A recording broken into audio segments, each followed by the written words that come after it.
जीवाश्मित उनके पैरों के निशान बताते हैं कि पूर्व मानव वानरों का एक समूह ज्वालामुखी की छाया में चला था।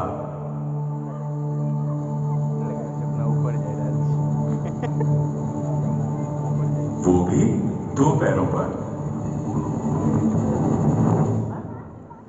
हम इन्हें ऑस्ट्रेलोपिथेकस या दक्षिणी बंदर कहते हैं। हम नहीं जानते कि ये दो पैरों पे कैसे चलने लगे। कुछ वैज्ञानिकों का मानना है कि उन्होंने सीधा होना तब सीखा जब जलवायु बदलने लगी और खुले मैदानों ने जंगलों की जगह ली। कारण चाहे जो हो, चार पैरों की तुलना में दो पैरों पर खड़े होने के कई फायदे थे। इससे वे दूर तक देख सकते थे और हाथों का इस्तेमाल खाने और बच्चों को पकड़ने के लिए कर सकते थे। इस परिवर्तन में लाखों साल लग गए और कई प्रजातियां अधिक स्थिर होकर चलने लगी।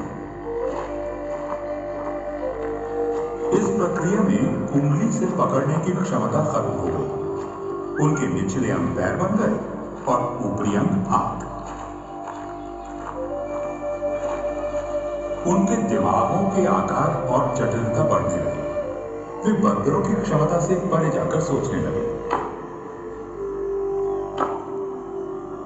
शायद किसी आदि मानव ने यूं ही पत्थर से फली को मारा होगा और वो टूट गया, और जितनी बार उन्होंने ऐसा किया उनकी याददाश्त बढ़ती गई।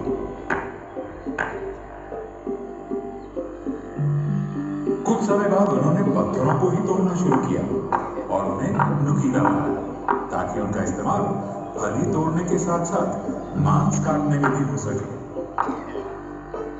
हम इन्हें होमो या मानव कहते हैं। उन्हें नए औजारों से अन्य जानवरों द्वारा छोड़े गए मांस को काटने में मदद मिली। मांस खाने से उन्हें अधिक प्रोटीन मिलने लगा। कुछ विशेषज्ञों का मानना है कि इस कारण उनके मस्तिष्क के आकार बढ़ गए। उनकी तादाद बेशक कम रही होगी, मगर वे परिस्थितियों से अनुकूल होने में वानरों से अधिक सक्षम थे और वे अफ्रीकी जंगल वाले इलाकों से बाहर जाने लगे। आदि मानव को मांस की तलाश में वहां जाना पड़ता था जहां अन्य शिकारी थे। लगभग 20 लाख साल पहले होमो की एक नई प्रजाति उभरने लगी। होमो इरेक्टस सीधे खड़े होकर दूर तक चल सकते थे और इस प्रकार खतरों से भी बच सकते थे। मध्य पूर्व और एशिया में पाए गए जीवाश्मों से पता चलता है कि इस प्रक्रिया में वे अफ्रीका से बाहर फैलने लगे। जैसे जैसे वे नई जगहों पर गए, उन्होंने नए हुनर सीखे।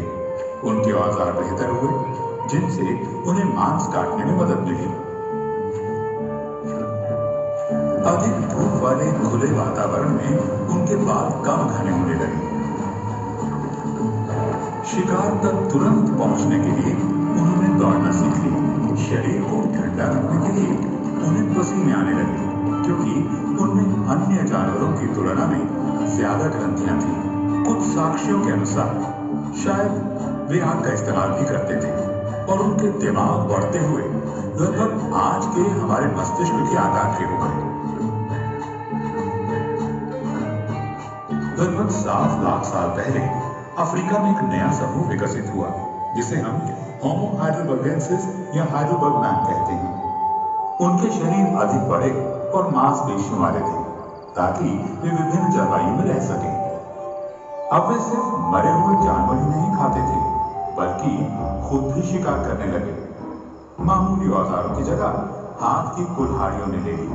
वे पत्थर की नुकीली नोक और धारदार चाकू बनाना जान गए और शायद लकड़ी के भाले भी। एवोल्यूशन यानी उत्विकास की प्रक्रिया पहले की तरह जारी रही। हजारों सैकड़ों सालों के दौरान हमारे पूर्वज अफ्रीका के बाहर यूरोप और एशिया में फैल गए। होमो हाइडेलबर्गेंसिस से कई नई संबंधित प्रजातियां विकसित हुई। उनकी शारीरिक विशेषताएं एक समान थी, लेकिन उनमें से कोई भी आधुनिक मानव की तरह नहीं था। इन प्रजातियों में हम सबसे ज्यादा होमो निएंडरथालेंसिस यानी निएंडरथॉल के बारे में जानते हैं।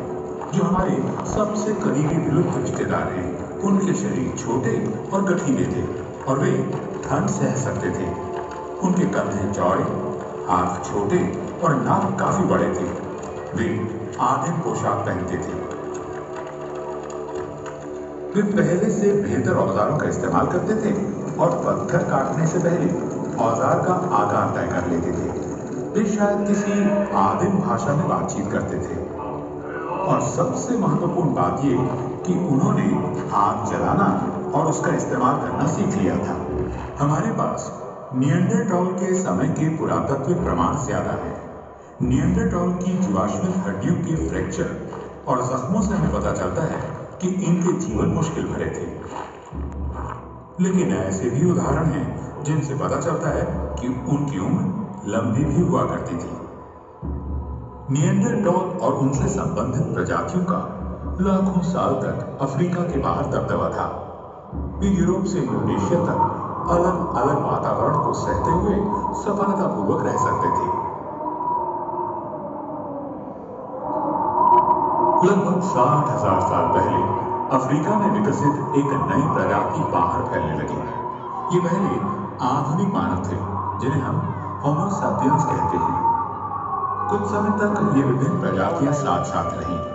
हमारे पास साक्ष्य हैं कि वे संकरित थे और विचारों का आदान प्रदान करते थे, जैसे गहने बनाने और इन्हें पहनने के तरीकों के बारे में। उन्होंने पोशाक के लिए जानवर की खाल का इस्तेमाल किया होगा।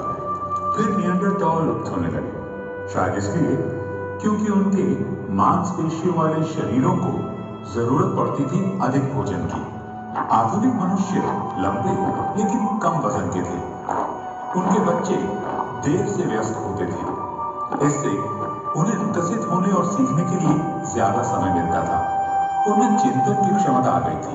वे निएंडरटॉल की तुलना में बेहतर तरीके से शिकार और भोजन इकट्ठा कर सकते थे। उन्होंने हैंडल युक्त औजार, बेहतर भाले, छेद वाली सुई, हार्पून और गहने बनाए। वे ठंडे मौसम में अनुकूल कपड़े पहनने लगे और पहली बार जूते का इस्तेमाल भी किया।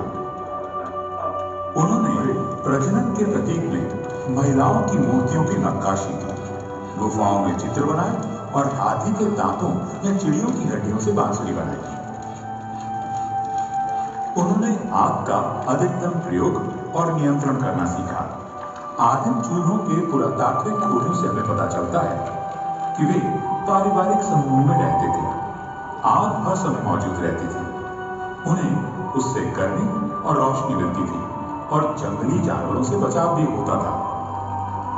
उन्होंने ऐसी स्थितियां बनाई ताकि वे अपनी दुनिया के बारे में ज्यादा जान सकें। जीवन के बाद क्या होता है, ये होमो सैपियंस के लिए एक बड़ा सवाल था। 1,00,000 साल पहले मध्य पूर्व में साफ सफाई के लिए मरे हुए लोगों को दफनाया जाता था।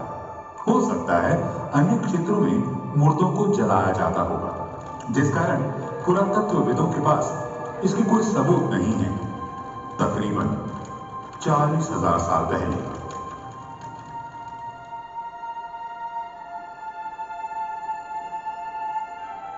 होमो सैपियंस ने इस प्रक्रिया में कुछ रस्मों को शामिल किया, मसलन शवों को सजाना और कब्र में प्रतीकात्मक वस्तुओं को रखना। लगभग 10,000 साल पहले मानव इतिहास में एक नया अध्याय खुला। कृषि और पालतू जानवरों के साथ बसा हुआ मानव समुदाय। इस समय से हमें मिट्टी के बर्तनों के सबूत मिले हैं जो खाना पकाने और उसे रखने के लिए इस्तेमाल होते थे।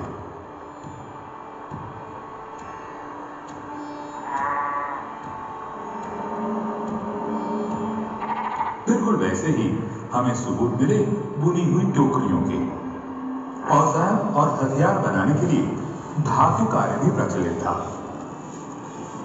मानव अपने अस्तित्व के सवालों का जवाब ढूंढने के लिए चित्रों, गीत संगीत और लिखित शब्दों के प्राचीन रूपों का इस्तेमाल करता था।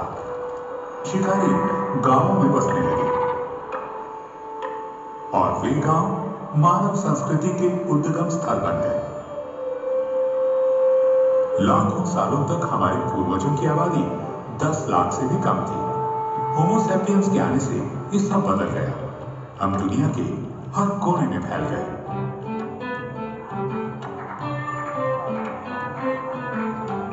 जैसे जैसे मानव आबादी बढ़ती और फैलती गई, स्थानीय समूह विकसित हुए और जैविक विविधता बढ़ गई।